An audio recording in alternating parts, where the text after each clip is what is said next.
It's Mother's Day, May 9th, 2021. And we're starting with the neglected side of the house.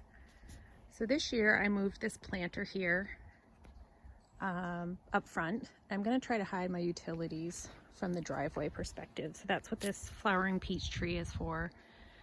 And right behind it, see the CMP box. And this has always been a spring blooming garden. Oh, Mrs. Robin just left her nest. So great spring color, not so great midsummer because it gets really hot and dry in the afternoon.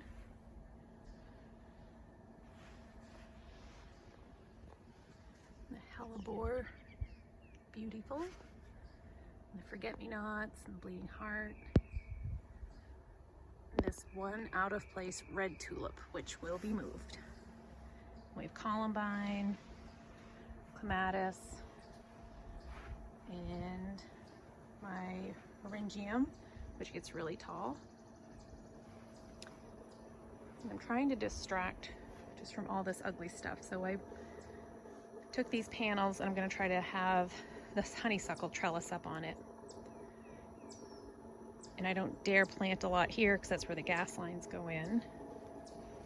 There's Mrs. Robin's nest. Oh, you can see a little bit of an egg.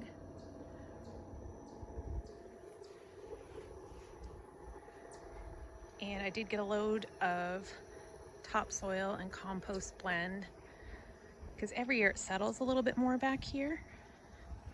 So we're gonna work on evening this up. There's my little sedum planter. No maintenance and it survived all winter, just like that. And there's my Brunnera transplant. And that's some lungwort that was half dead when I planted it. And I'm trying to really be mindful about where I plant these perennials this year. So I'm just putting the pots where I think I want them. Like this columbine here and this beauty over here, which I can't remember the name of it. Virginia. And my heucheras, the astilbe finally popped out. And Solomon seal. And that's that yellow foxglove. And the hostas are finally making their way. There's some more back there. And I'd like to add this new red bleeding heart. And also it's nice to kind of wait to plant these perennials once I see everything, how much more it's grown from last year and filled in. And then these, I dug out those ugly orange ditch lilies that have been here since I moved in. And they're beautiful pink flowers that I got from my nanny. They're bulbs that seem to be really hardy and will grow in any condition, so I'm excited to see those bloom. And then I have a alyssum that I started inside and direct seeded in between those little clumps just to be a border.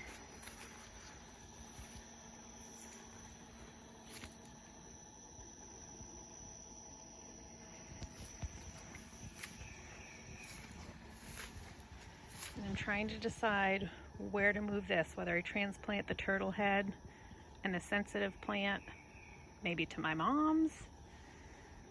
I'm not sure. And there's another columbine I want to add. This one's beautiful. It's burgundy colored. And then these are some kind of bluebells. Apparently I planted a bunch of those last fall. There's pops of little spiky bluebells. Hellebores, pretty happy. The different colors. And this little red peony is absolutely finally getting moved this year. It's going to go over by the cut garden. And these are Virginia bluebells. I had to have it even though I don't know where I'm putting that one either. And this is perennial alyssum, this yellow. And this is what I'm kind of calling the Bog Garden. It's just always wet in the spring. And even in the summer, it kind of stays wet. So I direct seeded, self-seeded all of this forget-me-not. Back there's more of the bluebells around that bright heuchera and barely surviving hosta. Walk through the swamp here. And that's Ligularia, which enjoys water. And I transplanted my willow shrub from a pot to there. I'm hoping it all fills in and kind of helps with the water problem. I'm trying to clean this area up as well. The hydrangea came back great. That's a quick fire. And this is kind of more shade than I realized in the summer. So the clematis got moved front and center to get more sun. I did prune back some more branches from this, whatever tree it is. And I'm going to pop some hostas in the back once I see what color they all are. In the veggie garden, haven't done much since I planted the peas and onions. And we also have some Swiss chard sprinkled in here that I seeded, and beets. And this is my vanilla twist red bud that I had planted, but it was too wet where I planted it and it got frost heaved out of the ground. So I threw it in a pot to save it, and it looks like we're gonna get some buds, but not truly its full potential. I think it's always gonna struggle. And this is the bee balm bed, comfrey. Tomatoes will be going in here in a couple weeks once it stops being so chilly at night. In the front yard, we got the cut flower garden on the left. And this drainage ditch, because this part of my yard is always swampy because it's downhill from my neighbor's property and it all drains down here. So last year, I think it was, I added these clumps. This is where I transplanted the ditch lilies. Rather than just throw them away, I threw them on the edge of our property border there. In the summer, it's some color. So this was the wildflower garden last year, that back strip, which I did throw more seeds down again this year. And the front will be cut flowers that I have started seeds inside. Zinnias, snapdragons primarily, some gomphrena, and salaglopsis. I don't know, it was a free seed packet that I got. Another quick fire hydrangea, and in here I might pop a couple of the peonies, that one out back, and I have another one that I picked up at the store and started in a pot.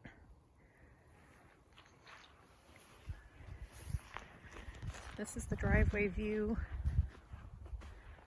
Over here, those barrels are actually cattle mineral buckets that I have potatoes in. I'm going to put my gladiolus because I don't have a lot of in-ground space for those.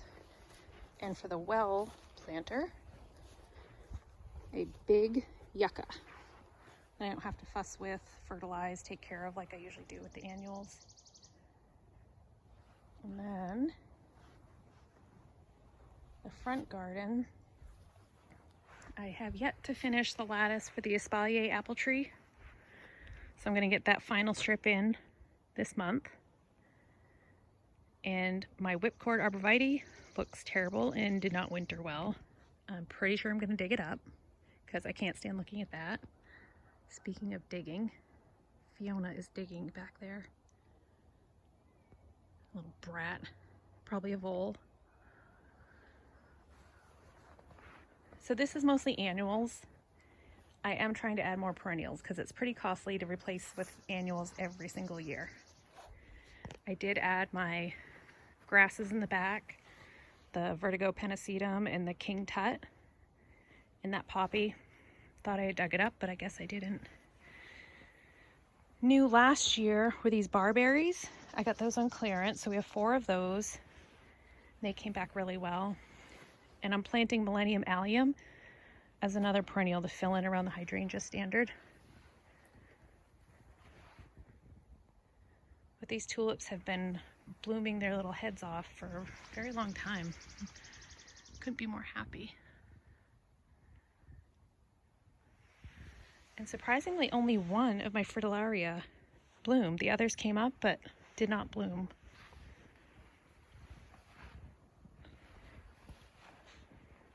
So that's a nice, cheerful view.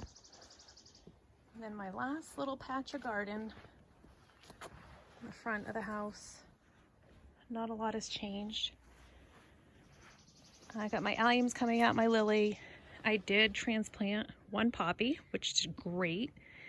And apparently I threw in a larkspur, delphinium maybe. Not really sure what that guy is. But it'll be fun to see what it turns into. That's it so far.